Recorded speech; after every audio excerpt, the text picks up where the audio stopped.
उनके वश में भी उनके विषय में कुछ चिंता ना हुई, क्योंकि वह तब भी फलता रहेगा। प्रेज़ द लॉर्ड, आमेन। सो हम मसीही लोग ऐसे ही हैं, जो हम लोग यीशु मसीह पर भरोसा करते हैं, परमेश्वर को विश्वास करते हैं और भरोसा करते हैं, वो ऐसे पेड़ के समान है जो नदी के किनारे लगा है। हालेलुया। सो आइए हम लोग उसकी स्तुति में, उसकी आराधना में आगे बढ़े हैं और एक गीत को गाएं, यहोवा चरवाहा मेरा। इस गीत को आप लोग सभी कोई जानते हैं। आइए हम लोग इस गीत को गाएं। यहोवा चरवाहा मेरा, कोई घाटी मुझे नहीं है। हरी चराइयों में मुझे स्नेह से चराता वो है। यहोवा चरवाहा मेरा, कोई घाटी मुझे नहीं है। हरी चराइयों में मुझे स्नेह से चराता वो है। यहोवा चरवाहा मेरा, कोई घाटी मुझे नहीं है। हरी चराइयों में मुझे स्नेह से चराता वो है।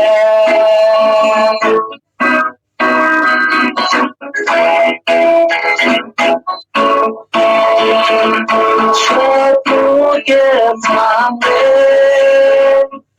मुझको बिछाता है। प्रभु ने जो तैयार की, मन मेरा मगन है। यहोवा चरवाहा मेरा, कोई घटी मुझे नहीं है। हरी चराइयों में मुझे स्नेह से चराता वो है।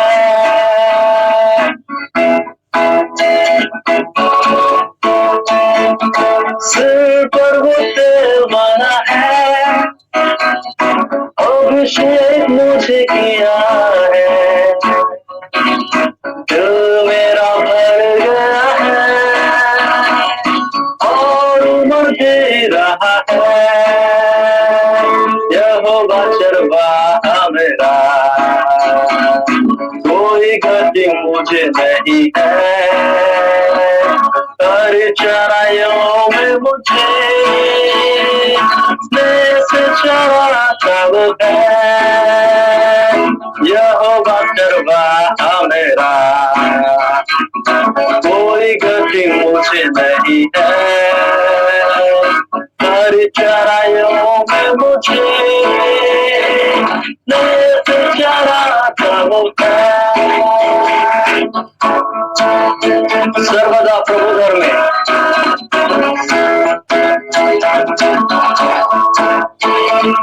सर्वदा प्रभु घर में करूँगा निवास जो मैं। करुणा भलाई फिर उसकी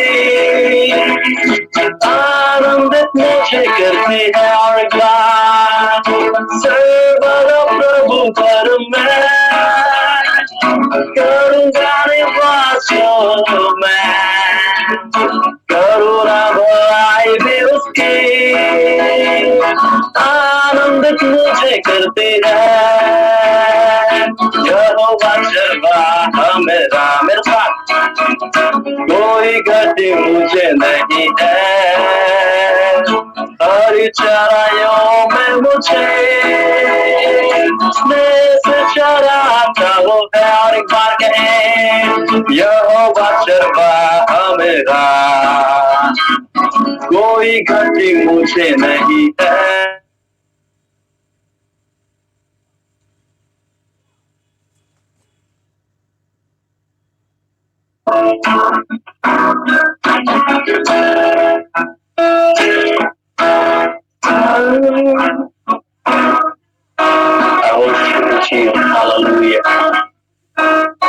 आइए उसकी आराधना में जाएं।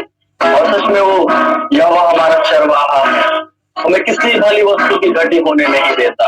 वैसा परमेश्वर है जो हम ऐसी स्थिति में भी कैसे भी स्थिति में रहें, और वो परमेश्वर हमारे हर एक जरूरतों को जानता है, हमारी इच्छाओं को जानता है वो परमेश्वर। जैसा हम लोग आज एक वचन को पढ़ रहे थे, धन्य है वे जो यहोवा पर भरोसा रखते हैं। सच में हम लोग धन्य लोग हैं। अगर इंग्लिश में इस बात को देखें तो उसमें ऐसा लिखा है कि वो ब्लेसेड है, और सच में हम लोग आशीषित लोग हैं।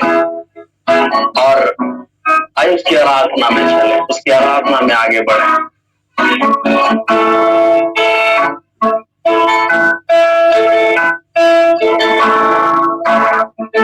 यीशु मसीह भरोसा मेरा, तू ही सहारा है मेरा। आप मेरे साथ इस गीत को गा सकते हैं। यीशु मसीह भरोसा मेरा, तू ही सहारा है मेरा। करुणा भलाई तेरी सदा रहेगी मुझ पर,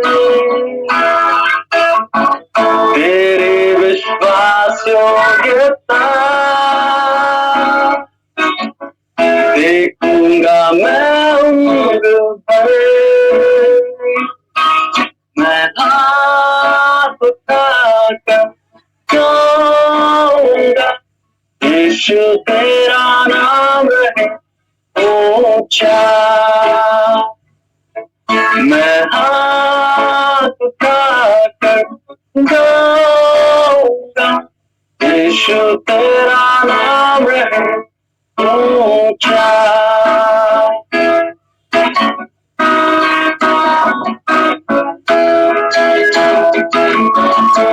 मौत से बचाया तूने, जीवन नया है दे दिया। नाम लेकर पुकारा मुझे, महिमा से मुझको भर दिया। करुणा भलाई तेरी सदा रहेगी मुझ पर, तेरे विश्वास योग्यता देखूंगा मैं उम्र भर। मैं हाथ उठाकर गाऊंगा, यीशु तेरा नाम रहे ऊंचा। मैं हाथ उठाकर गाऊंगा, यीशु तेरा नाम रहे ऊंचा। यीशु तेरा नाम रहे ऊंचा।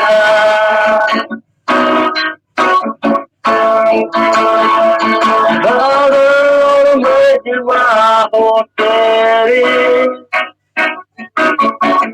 तेरा हीरा सोया,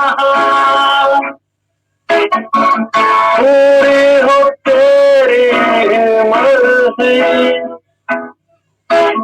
आए तेरा राज यहाँ, मैं हाथ उठाकर गाऊंगा, यीशु तेरा नाम रहे ऊंचा। मैं हाथ उठाकर गाऊंगा, यीशु तेरा नाम रहे ऊंचा। हम उसकी आराधना में आगे बढ़े, क्योंकि वो सर्व परमेश्वर जो हमारे जीवन की शुद्धि लेता है, हमारे जीवन के हर एक पल हर समय वो हमसे एक प्रेम की दृष्टि से देखता है। वो नित्य हमसे अधिक प्रेम करता है। उस परमेश्वर का प्रेम कभी बदलता नहीं मेरे प्रियो। उस परमेश्वर का प्रेम हमारे लिए एक सा हमेशा रहता है।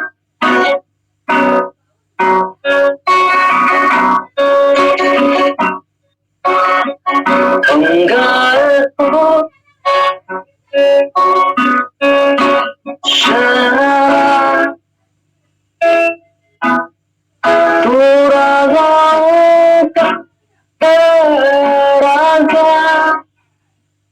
तेरी वसीम तो सदा तू है प्रभु हमारा खुदा।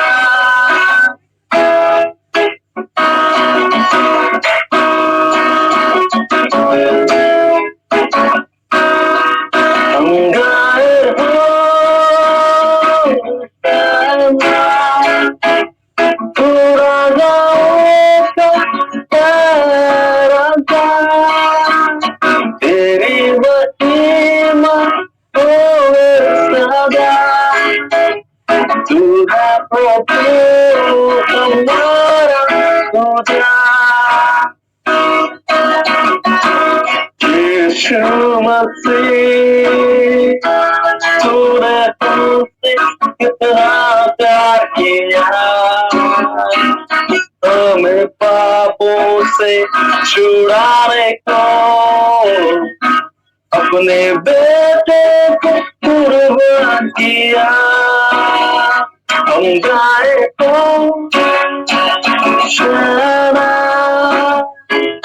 तू राजाओं का राजा, तेरी महिमा हो सदा तू है प्रभु।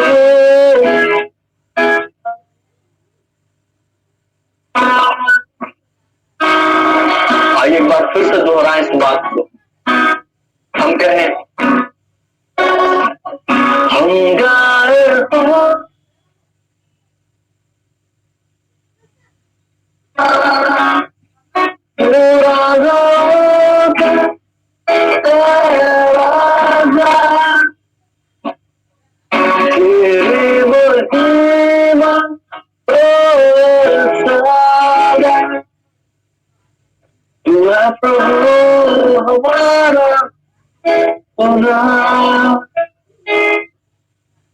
महानुभावी परमेश्वर का धन्यवाद करते हैं इस सुंदर समय के लिए प्रभु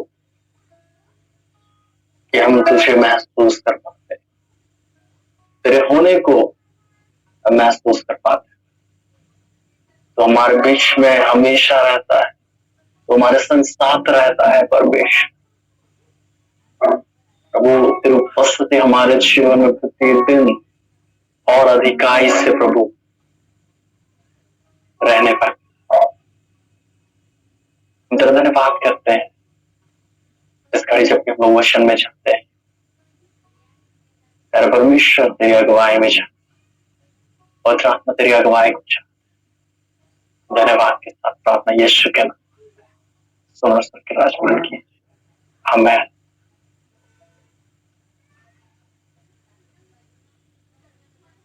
आमीन। आइए हम लोग आज के शाम में अपने जीवित वचन, अपने परमेश्वर के जीवित वचन को सुनेंगे। और इससे पहले कि हम लोग जीवित वचन को सुने, हम लोग अपने जीवन को देखेंगे कि हम हर एक को परमेश्वर ने कितना अद्भुत बनाया है। वचन कहता है कि हर एक को परमेश्वर ने अपने स्वरूप और समानता में सृजा है। और जब उसने ये वचन को कहा उत्पत्ति में, तो हम हर एक लोग जानते हैं कि परमेश्वर ने हम लोगों को क्या किया, हर एक तरह से आशीषित किया है ना। हम हर एक लोग जानते हैं कि हम लोगों को परमेश्वर ने ऊपर रखने के लिए, हमेशा ऊंचे पर रखने के लिए, अच्छे आशीषों को देने के लिए बुलाया है। और इसीलिए परमेश्वर ने हम हर एक के लिए क्या किया, वचन को दे करके हम हर एक को निश्चित कर दिया कि मैं तुम्हारे लिए क्या चाहता हूँ, है ना। अगर हम लोग के पास बाइबल नहीं रहता तो शायद हम लोग भूल भी जाते कि प्रभु ने हम लोगों से कुछ वायदे किए हैं और उन वायदों को वो समय के पूर्णता में पूरा भी करता है। इसीलिए परमेश्वर ने क्या किया, अपने लोगों को के हृदय को खोला और उनकी पवित्र आत्मा के द्वारा परमेश्वर ने इस बाइबल को, जिसे हम लोग आज हमारे पास, हर एक के पास हम देखते हैं, वो हमारे पास है।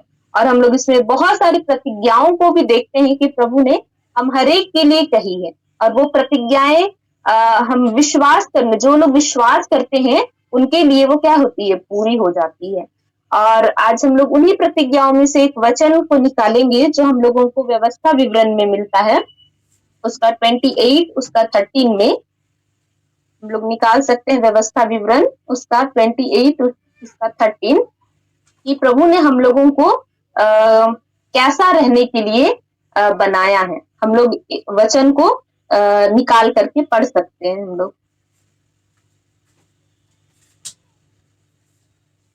ये परमेश्वर की प्रतिज्ञाएं हैं जिसे प्रभु ने कही है।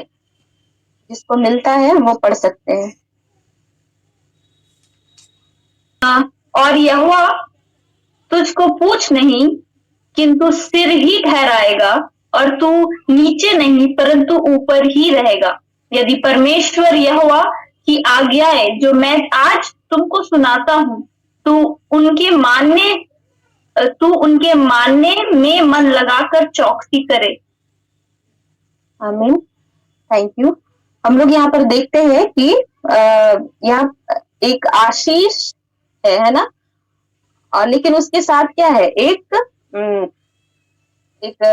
नियम भी है कि अगर हमको आशीष चाहिए तो हमको ये काम क्या है, करना पड़ेगा, है ना। प्रभु के हर एक प्रतिज्ञाओं के साथ उनका एक आज्ञा भी जुड़ा हुआ है। हम लोग अगर बाइबल में देखेंगे तो उन्होंने जितनी भी प्रतिज्ञाएं की है, तो उन प्रतिज्ञाओं के साथ क्या है, आज्ञा है, या फिर कहे आज्ञा के साथ प्रतिज्ञा है। जैसे हम लोग सिक्का का को एक सिक्का में देखते हैं कि दो पहलू होता है, और अगर एक सिक्का क्योंकि उसको वो पता रहता कि परमेश्वर ने तो ये क्या की है, मेरे साथ आशीष देने की प्रतिज्ञा की है। लेकिन हमारा परमेश्वर क्या है, वो मूर्ख नहीं है ना, वो ज्ञानी परमेश्वर है, वो सर्वसिद्ध परमेश्वर है। जब बाइबल को लिखाया जा रहा था, उसने मनुष्य का सिर्फ वर्तमान को नहीं देखा, है ना, उसने जगत के अंत को, हर एक चीजों को लेकर के, हर एक चीजों को सोच करके, क्योंकि वो तो सब कुछ जानने वाला परमेश्वर, वो आदि है और वही अंत है। उसने क्या किया, हर एक चीजों को पूरी रीति से लिखा। पूरी रीति से लिखने के लिए लोगों को क्या किया, मदद किया, ताकि हम लोग क्या करें कि अगर हम लोगों को आशीषें चाहिए तो हम लोग क्या करें, उनके साथ उसकी आज्ञाओं को भी पालन करना सीखे। क्योंकि जब हम लोग आज्ञा पालन करेंगे तो उसी के साथ क्या है, हम लोगों के लिए आशीष है ना।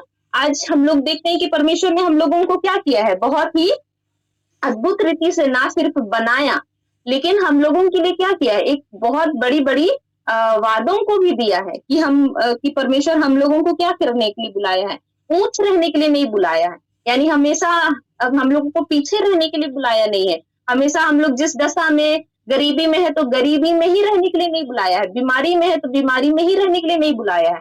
वो हम लोगों को क्या किया है, हम लोगों को हर एक चीजों में उठा करके रखने का सामर्थ्य रखता है। इसीलिए उसने क्या किया, हम लोगों को उसी उद्देश्य से बुलाया है कि मेरे लोग क्या करे, नीचे ना हो बल्कि ऊपर रहे, मेरे लोग पीछे ना रहे बल्कि आगे रहे, वो पूंछ ना बने लेकिन क्या करे, सर बने, है ना। हर एक चीजों में वो उन्नत हो, आशीषित हो। इसीलिए परमेश्वर ने क्या किया, हम लोगों को बुलाया है। लेकिन हम लोग कई बार देखते हैं कि हम लोगों को ऊपर का हिस्सा जो आशीष का है ये चाहिए, लेकिन हम लोग दूसरा जो हम लोग जो इस वचन के साथ जो आज्ञा है उसको हम लोग करने में क्या होते हैं, चूक जाते हैं।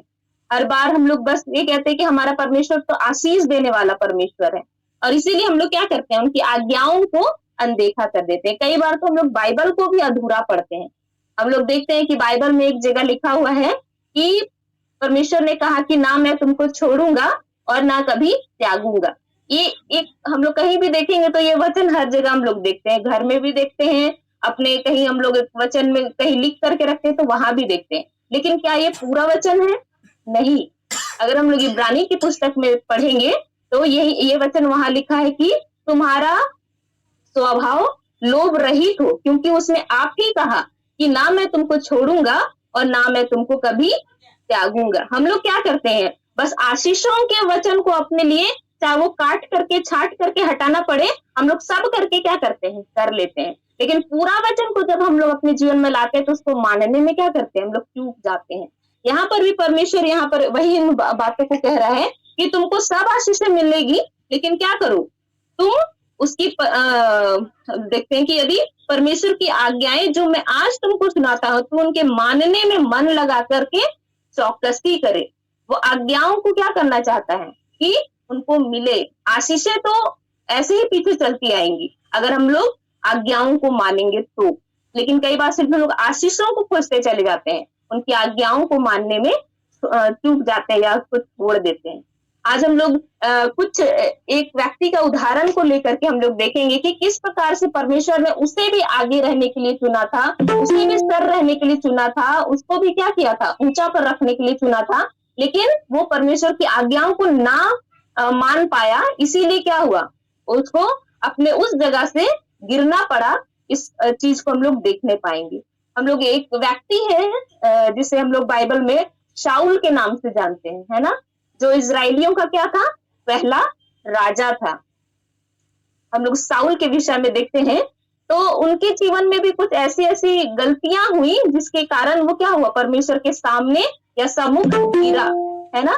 उसको परमेश्वर ने क्या किया था, राजा होने के लिए चुना था। उसका अभिषेक किया गया था सामुएल के द्वारा कि तुम क्या होगा, राजा बनेगा, इजराइलियों का राजा। उससे पहले क्या थे, न्यायी लोग न्याय करते थे। उस समय तक उनके लिए कोई राजा नहीं था, लेकिन जब इजरायली लोग मूसा के सामने चिल्लाने लगे तो क्या किया, परमेश्वर ने उन लोगों की इजरायली लोग शमूएल के सामने चिल्लाने लगे तो परमेश्वर ने उनके लिए क्या किया, एक राजा को होने के लिए चुना और उसका अभिषेक वो किया। हम लोग इस वचन को अगर हम लोग निकाल करके पढ़ेंगे तो हम लोग देखेंगे पहला सामुएल उसका 15 अध्याय में मिलेगा।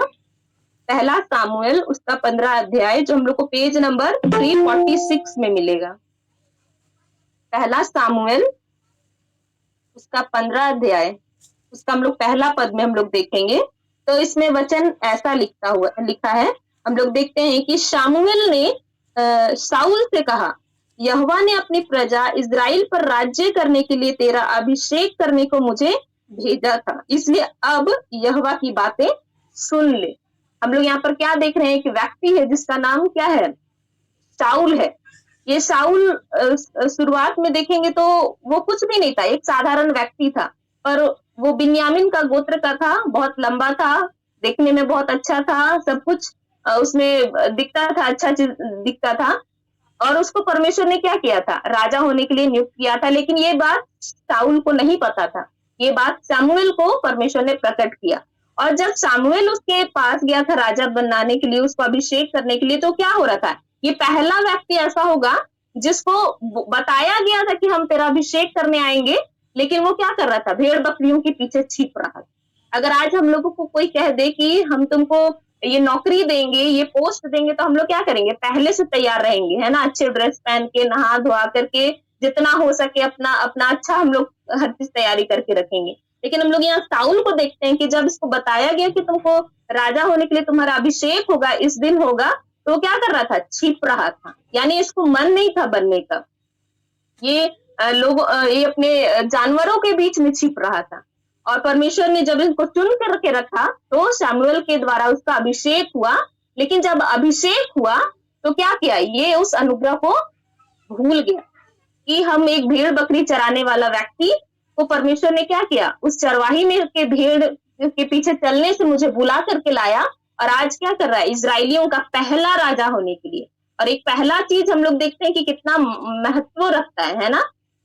भारत में अगर कोई पहला, इस बार भी हम लोग देख रहे हैं कि ओलंपिक हो रहा है तो एक गोल्ड आया तो तुरंत उसका नाम, मतलब इस साल के लिए भी अगर गोल्ड आ रहा है तो उसके लिए कितना प्रशंसा हो रहा है ना। तो जो पहली बार लाया था होगा उसके लिए कितना ना, उसका तो इतिहास का पन्ना में लिखा गया है ना। तो वैसे ही हम लोग देखते हैं शाऊल के जीवन में भी कि वो क्या है, पहला राजा होने के लिए चुना गया। और जब चुना गया, परमेश्वर ने उसको चुन लिया इस काम के लिए, तो शाऊल क्या करता है, इसको हल्की सी बात जानता है और परमेश्वर ने जो आज्ञाएं उसको दी राजा बनने के बाद, उन आज्ञाओं को पालन करना वो क्या किया, धीरे धीरे कम करता चला गया।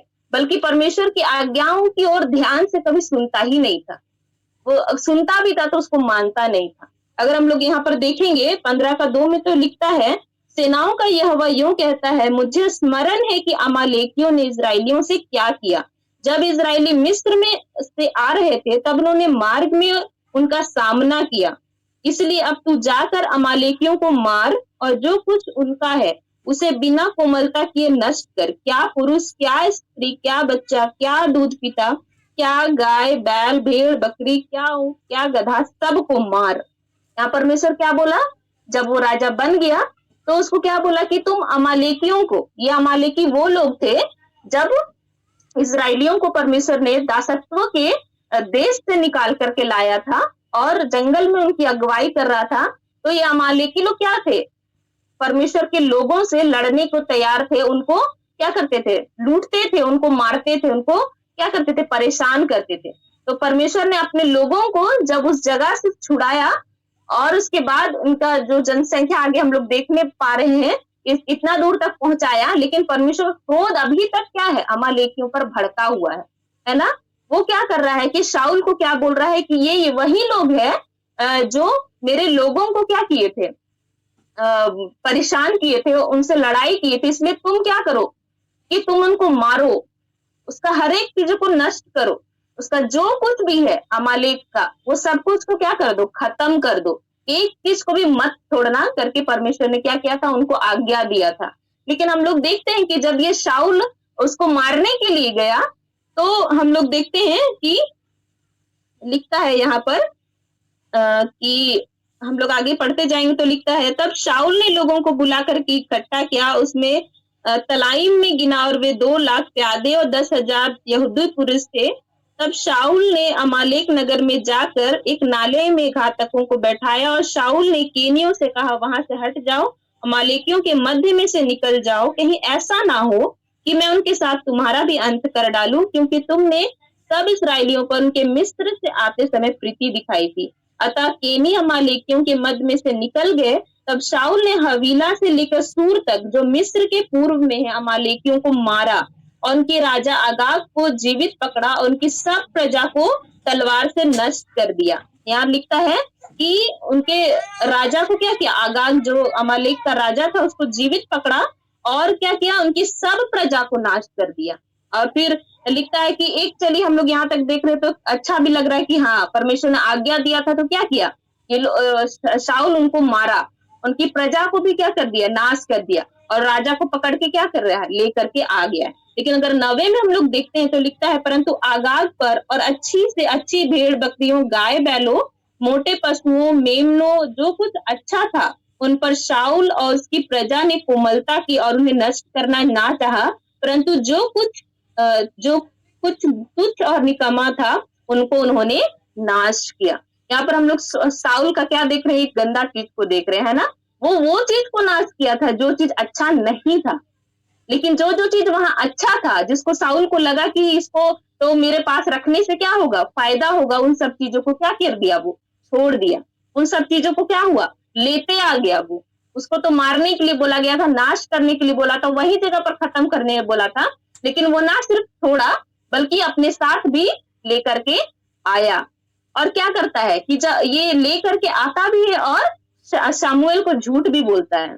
जब शामुएल उसके पास फिर से आता है कि इसने परमेश्वर की आज्ञा को पालन किया होगा, परमेश्वर उसको दोबारा भेजता है कि जाओ और देखो शाऊल को कि वो क्या किया है। तो लिखता है यहाँ पर 10 में, तब यहोवा का यह वचन शामुएल के पास पहुंचा, मैं शाऊल को राजा बना के क्या करता हूँ? पछताता हूँ। लिखता है क्योंकि उसने मेरे पीछे चलना छोड़कर मेरी आज्ञाओं का पालन नहीं किया, है ना? इसीलिए परमेश्वर ने क्या किया? आज्ञाओं को मानना कितना ज्यादा महत्वपूर्ण बताया है कि आशीषें चाहिए तो आज्ञाओं को मानना है। यहाँ पर शाऊल आज्ञा तो पालन किया लेकिन पूरी आज्ञा का पालन नहीं किया। उसको सब कुछ को खत्म करना था, लेकिन वो क्या कर दिया? अच्छी अच्छी चीजों को लेकर के आया। और अच्छी चीजों को लेकर के भी आया है तो क्या बोलता है शामुएल को कि ये अच्छी चीजों को मैं यहोवा के लिए क्या करूंगा?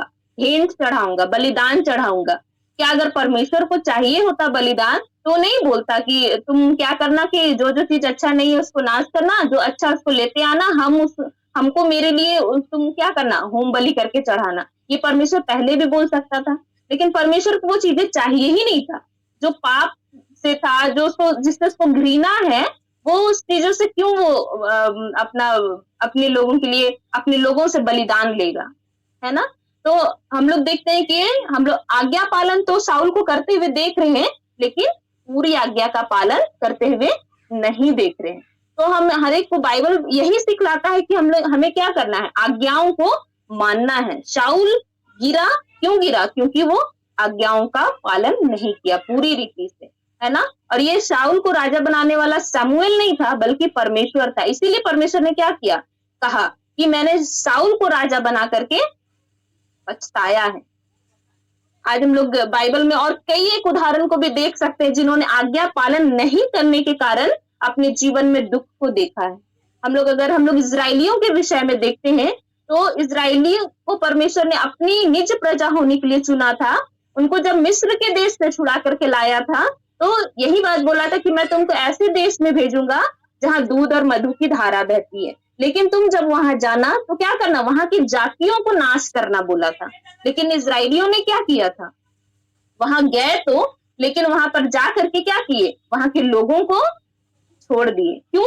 ताकि उनके बच्चे इनके बच्चों से क्या कर सके, विवाह कर सके। इनका क्या है, अड़ोसी पड़ोसी रहे, काम करने के मतलब उन लोगों को नौकर रखने के चक्कर में भी लोग क्या करिए, उन लोगों को छोड़ दिए। और बाद में हम लोग क्या देखते हैं कि वही लोग इनको दुख देने लगे, है ना? जब हम लोग आज्ञा पालन नहीं करते हैं, हालांकि बहुत सारी चीजें तुरंत में हम लोगों को फायदे की चीज दिखाई देती है, जैसे शाऊल को भी दिख रही थी, ये तो अच्छी है, मोटी है, तंदुरुस्त है, अच्छी अच्छी चीजें हैं, मैं इसको क्यों नाश करूं, ये सब सोच में आ रहा था।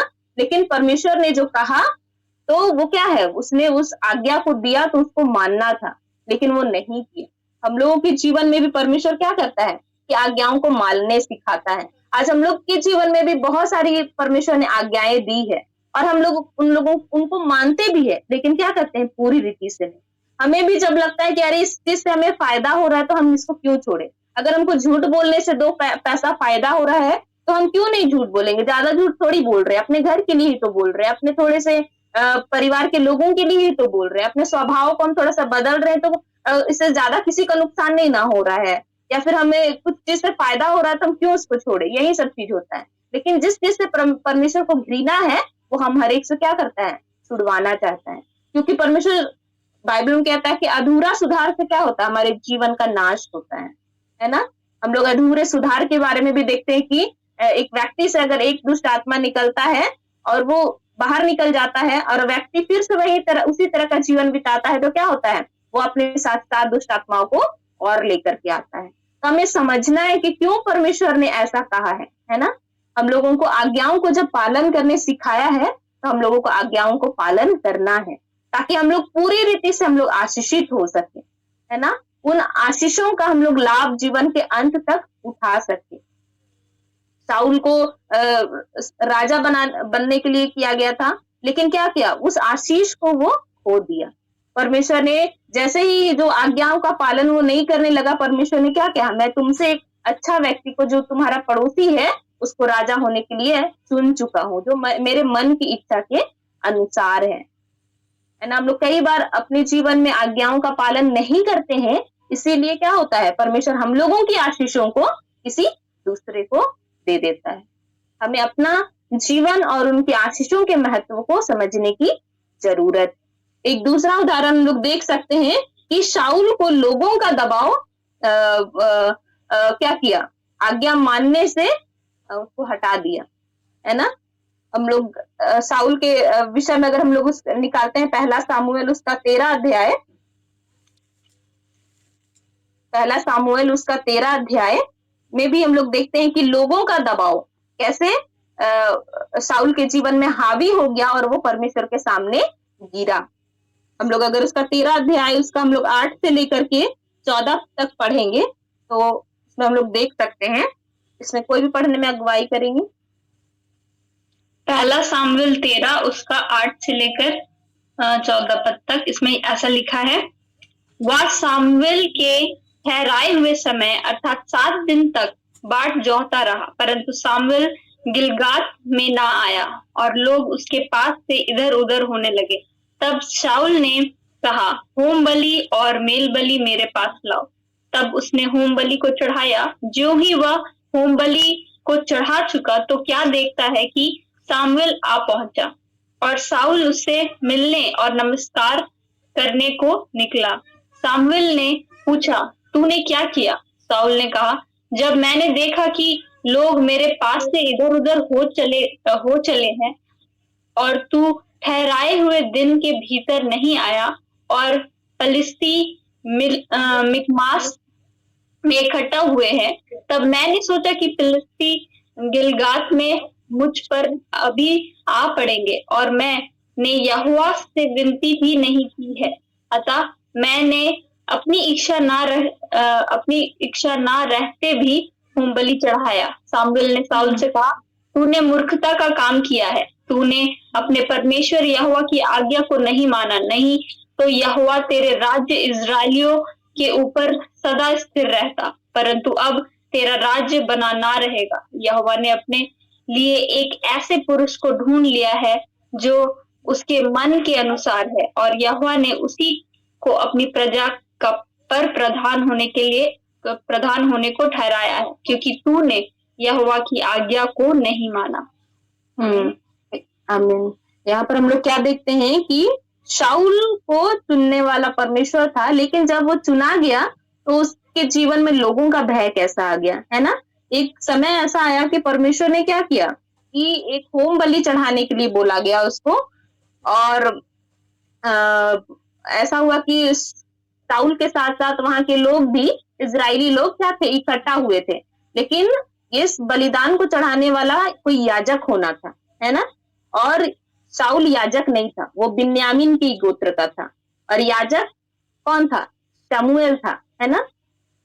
शाऊल राजा था, वो याजक नहीं था, तो याजक का काम याजक को करना था, लेकिन वो नहीं किया। क्या हुआ कि ठहराया हुआ जब दिन हो गया, 7 दिन तक होने को चला, तो क्या होता है कि लोग उसको बोलने लगे कि तुम क्या करो कि चढ़ाने लो, चढ़ाओ होम बलि, तुम अब क्या करो, चढ़ाओ, हो सकता है कि शामुएल नहीं आएगा, है ना।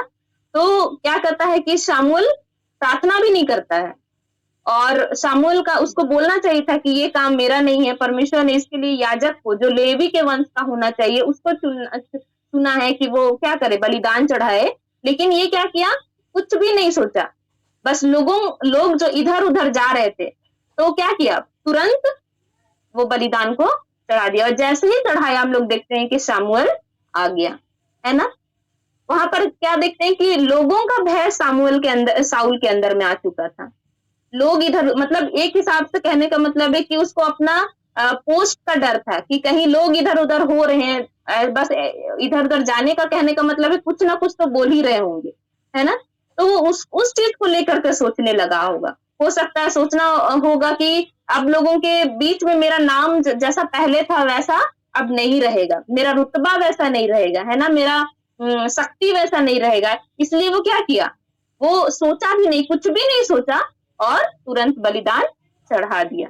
तो हम लोग देखते हैं कि कई बार हम लोग अपने जीवन में आशीषों को मांगते हैं, जैसा शाऊल के जीवन में परमेश्वर ने एक अद्भुत आशीषों को दिया कि राजा होने को।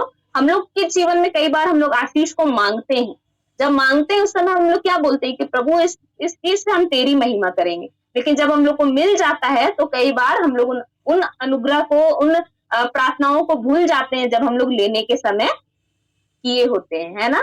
हमें भी क्या होता है, किसी ना किसी चीज का भय हो जाता है, जिसके कारण हमारे जीवन से क्या हो जाती है, गड़बड़ियां हो जाती है। तो हमें इन सब चीजों का क्या करना है, ध्यान रखना है। हम लोग बाइबल में भी इसको लेकर के भी कई एक उदाहरण को देख सकते हैं, है ना, कि हम लोग मूसा से देखते हैं कि मूसा को परमेश्वर ने, हम लोग पिछले ही दिनों सुन रहे थे कि परमेश्वर ने क्या कहा था मूसा को कि तुम जब इजरायली लोग उसको परेशान कर रहे थे पानी के लिए, तो क्या कहे थे कि तुम जा करके चट्टान से बातें करना, तो वो क्या करेगा, तुम्हारे लिए पानी देगा। लेकिन क्या किया मूसा, उस चट्टान पर जाकर के लाठी से एक बार नहीं बल्कि 2 बार मार दिया। वहां पर सिर्फ बातें करने से काम हो सकता था, लेकिन क्या होता है कि मूसा उस काम को क्या करता है, अपना ज्यादा शक्ति को दिखा देता है, ज्यादा ही प्रेशर को जो लोग उस पर डाल रहे थे उस चीज को दिखा देता है ना। बहुत बार लोगों का दबाव हम लोग के जीवन में ऐसा होता है, बस एक बाहर के लोगों का नहीं, हो सकता अपने घर के लोगों का, अपने दोस्तों का, अपने आस पड़ोस के लोगों का, अपना कलीग का, हो सकता है बहुत सारी चीजों में हम लोग भी ये काम करते हैं, जिसके कारण हम लोगों के जीवन में भी जो आशीषें आनी है वो नहीं आ पाती है। तो हमें ध्यान से अपने जीवन में चलने की आवश्यकता है। जब भी हम लोग परमेश्वर के वचन को लेकर के कोई चीज मांगते हैं तो परमेश्वर उन चीजों को देता है ना, हर एक चीजों को पानी देता। जैसे हम लोग चट्टान पर ही देखते हैं कि मूसा लाठी से मारा तो परमेश्वर उस जगह मूसा को लज्जित नहीं होने दिया, वो पानी को निकाला चट्टान में से, लेकिन क्या करते हैं, देखते हैं कि एक उत्तम भाग को वो खो देता है। उसको कनान देश, वास्तव में उसको कहाँ पहुंचना था, कनान देश, अगवा वही था और उसको अपने अगुवाई में ले जाना था, लेकिन एक गलती के कारण लोगों का दबाव, लोगों का चिल्लाना उस पर इतना प्रबल हो जाता है कि वो एक उत्तम भाग को क्या कर देता है, खो देता है, वो वहां तक पहुंच नहीं पाता है ना। साउल के जीवन में भी लोगों का खौफ था, अगर उस जगह शायद अगर वो नहीं करता, वो बलिदान नहीं चढ़ाता, वो प्रार्थना करता, लोग जा रहे हैं तो ये सोचता कि ठीक है लोगों को जाने दो, लोग तो आते और जाते रहेंगे, लेकिन परमेश्वर के वचन को हमको मानना जरूरी है। परमेश्वर ने मुझे राजा इसलिए नियुक्त किया है ताकि मैं लोगों की अगुवाई करूं, मैं ज्ञान से भरे रह करके हर एक चीजों का निर्णय लूं। तो क्या होता, वो अपना पोस्ट को जो परमेश्वर ने उसको दिया था राजा होने के लिए, उसको बनाए रख सकता था। लेकिन उसका डर और भय जो लोगों के लेकर के था, वो उसको क्या करता है, उसको राजा होने का जगह से नीचे उतार देता। हम लोग यहाँ पर खुद देखने पाते हैं कि 14 में लिखता है, परंतु अब तेरा राज्य बना ना रहेगा, यहोवा ने अपने लिए एक ऐसा पुरुष को ढूंढ लिया है ना, राज्य बना नहीं रहेगा। ये आशीष थी परमेश्वर की ओर से, और परमेश्वर ने उसकी आज्ञा नहीं मानने के कारण क्या होता है, उस आशीष को उसके जीवन से हटा देता है और वो उसके पड़ोसी को दे देता है। हम लोग एक बार नहीं बल्कि दो बार इस चीज को देख रहे हैं कि परमेश्वर ने कैसा उसको अपना अपने शब्दों से कहा कि तुमको इस आशीषों से हटना पड़ेगा, लेकिन हम लोग कहीं पर उसको माफी मांगते हुए नहीं देखे। अगर शायद वो माफी मांगता तो उसके जीवन में ये घटना नहीं होती, है ना। अगर हम लोग बाइबल का शुरुआत हम लोग उत्पत्ति में ही देखेंगे तो हम लोग आदम और हवा को देखते हैं। जब सांप के द्वारा उन लोगों को बहकाया गया तो हम लोग देखते हैं कि उन लोगों को वहां पर क्या करना था, चाहे गलती किसी का भी था, माफी मांगने से परमेश्वर उन लोगों को क्षमा करते। शायद आज की दशा आज जैसी नहीं रहती, लेकिन वो लोग क्या हुआ, वो लोग माफी ही नहीं मांगे, दोष लगाते रहे एक दूसरे पर, है ना। हम लोग साउल के जीवन में भी यही देखते हैं कि जब वो गलतियां करता था तो गलतियों को मानना था, लेकिन वो कभी माना नहीं, बल्कि और क्या किया, उन गलतियों को दोहराता चला गया। और अगर हम लोग गलतियां दोहराने का देखेंगे तो हम लोग देखते हैं कि शाऊल और इजराइल का दूसरा राजा दाऊद, दोनों ने गलती की है, बल्कि शाऊल से ज्यादा गलतियां और भयानक पाप दाऊद के जीवन से हुआ था। शाऊल ने कभी व्यभिचार नहीं किया, उनको हम लोग बाइबल में कहीं पुस्तक में नहीं देखी कि उनका व्यभिचार के साथ, लेकिन हम लोग दाऊद को देखते हैं कि उसने व्यभिचार किया एक ऐसी स्त्री के साथ जिसका पति था, है ना, और उसको व्यभिचार भी किया, उसका पति को भी क्या किया, मरवा डाला। लेकिन जब जैसे परमेश्वर का वचन दाऊद तक पहुंचा, हम लोग देखते हैं कि दाऊद क्या करने लगा, रोने लगा, चिल्लाने लगा, राख पर बैठ करके पछताव करने लगा। और परमेश्वर क्या है, दया करने वाला परमेश्वर है, क्षमा करने वाला परमेश्वर है, उनकी सारी गलतियों को क्षमा किया, है ना। हम लोग देखते हैं कि जनगणना कभी शाऊल ने नहीं किया, लेकिन जनगणना कौन किया, दाऊद किया। बहुत सारी गलतियां की दाऊद, लेकिन शाऊल और दाऊद में एक ही अंतर था कि वो कभी भी क्षमा नहीं मांगता था और दाऊद हमेशा क्षमा मांगता था। और यही क्षमा मांगने के कारण ही वो कई सारी आशीषों को अपने जीवन में अंत तक देखने पाया, और ना सिर्फ वो क्या किया, आशीषों को देखा, बल्कि अपने मृत्यु के बाद अपने क्या हुआ, अपने पुरखाओं के संग वो सोने पाया। तो आज हम लोग इन कुछ वचनों के द्वारा हम बहुत सारी आशीषों को लेने पाए अपने जीवन में, कि एक व्यक्ति क्या है, परमेश्वर के सम्मुख तभी गिरता है जब उनकी आज्ञाओं को पालन नहीं करता है। आशीषें हम हर एक को चाहिए, ऐसा आज यहाँ पर कोई भी नहीं है यहाँ जुड़ा हुआ जिनको आशीष नहीं चाहिए। हम लोग चाहे जिस क्षेत्र में भी जुड़े हुए हैं, हम हर एक को अपने जीवन के हर एक कदम पर क्या है, परमेश्वर की साथ की जरूरत है, अपने जीवन में आशीषों की जरूरत है, लेकिन हम लोग सिर्फ आशीषों के पीछे ना जाए। आज हम लोग जो हर एक दिन वचन को फोन के माध्यम से या फिर हम लोग अपने परिवार में होकर के अपने दोस्तों के संग, अभी तो कलीसिया बंद है तो नहीं जा पा रहे, लेकिन जब भी कलीसिया खुलती है हम लोग वचन सुनने के लिए आराधनालय जाते हैं, तो ये वचन क्यों सुनाया जाता है? ताकि हम लोग हर एक समय क्या करें, स्मरण रखें कि परमेश्वर ने सिर्फ आशीषों को के पीछे भागने के लिए हम लोगों को नहीं बुलाया है, बल्कि उनकी बातों को, उनकी आज्ञाओं को मानने की बुलाया है। और जब हम मानते हैं तभी हम लोग के जीवन में आशीष बनी रहती है ना? हमें उन आशीषों को क्या करना है? पीछे बस नहीं भागना है, बल्कि परमेश्वर की आज्ञाओं को पकड़े रहना, उसके मन लगाकर चौकसी करना है। जैसे हम लोग स्टार्टिंग में हम लोग व्यवस्था विवरण में पढ़े कि हम लोगों को आज्ञाओं को मानना है ना? हम लोग यहोशू को भी जब परमेश्वर बुला करके लाया, तो व्यवस्था की यह पुस्तक तेरे चित्त से कभी ना उतरने पाए, रात दिन इसमें ध्यान देकर करके सोचना, उस पर चलना करके के आज्ञा दिया गया था। तो परमेश्वर जानता है कि हमें मुझे आशीष देना है, तब जब ये लोग मेरी बातों को, मेरी आज्ञाओं को, मेरे वचन को पकड़े रहेंगे तब। तो प्रभु आशीष वचन के द्वारा हम हर एक को बहुत आज की आशीष दे। आइए हम लोग प्रार्थना करेंगे इस छोटे से वचन के द्वारा जो आज हमने सुना है। निश्चय ही प्रभु आशीष दे हम हर एक को, ताकि हम भी परमेश्वर के वचन में बने रह सकें। आइए हम प्रार्थना करें।